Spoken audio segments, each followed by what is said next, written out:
I'm Tam Farrell and I'm an Australian artist living in London.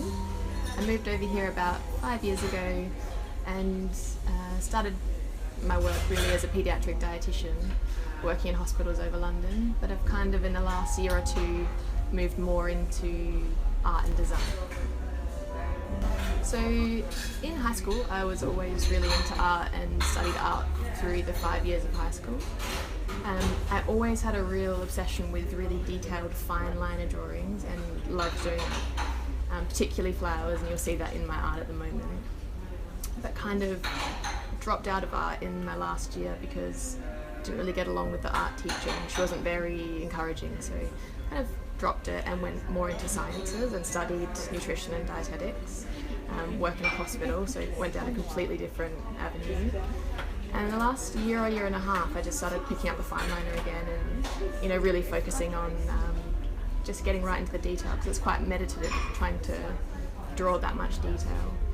And then really I just started putting up drawings on Instagram just for fun, and over time people just started to asking me to do drawings for them, or logos for them, or album art or something like that. It's just really slowly or quite quickly built up over the last year and a half into a bit of a business, and I've managed now to drop down to part-time, so I do a bit of hospital work and a little bit of art as well, so it's a nice balance.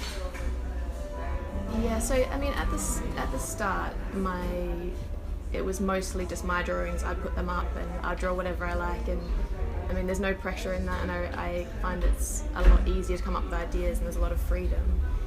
And then gradually more and more now it's more commission based, so I put up less of my stuff and more of other people's stuff, which sometimes is hard because you draw a few different designs for someone and they might pick the one that you're not the happiest with or you don't like the most, but so then it's their drawing in a sense and there's a lot more pressure in it. But I do still find time to do my own stuff, so if I'm a bit quieter with art or I'm on holiday, then I do my own stuff and I enjoy that the most, but it's a whole different aspect to it. So initially, before I started doing any commissions at all, I would just have a fine liner pen. So that's where it started, with a fine liner pen, loving the detail of it all.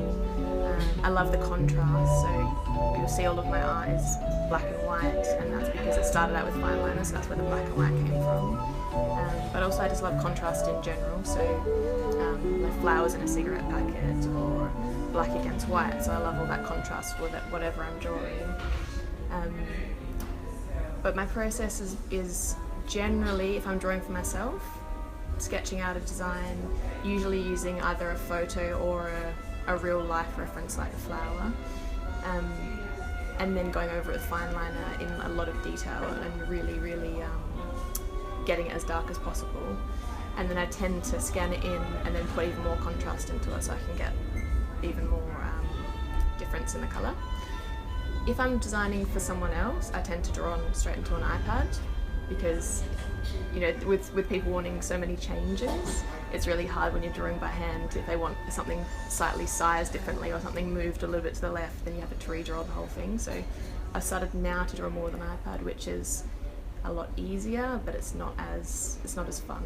I prefer to draw on a sketch pad.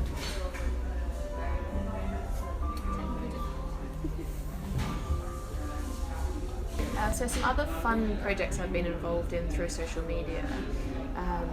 At the moment I'm about to work on an animation with a musician from Sweden named Arvid Lizell, and we communicated through Instagram and we've managed to get his song,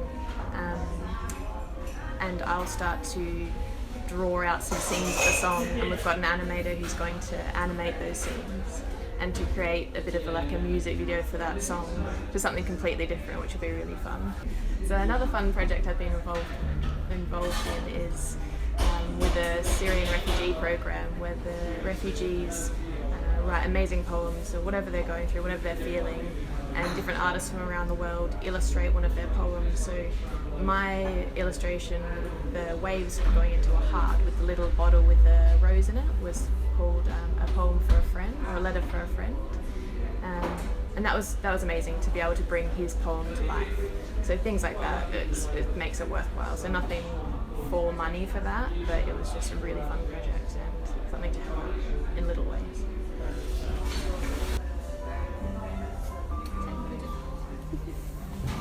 Yeah, so from here on out, I'm going to hopefully develop art a bit more. So more art, a little bit less hospital work, and kind of find a bit more of a balance there.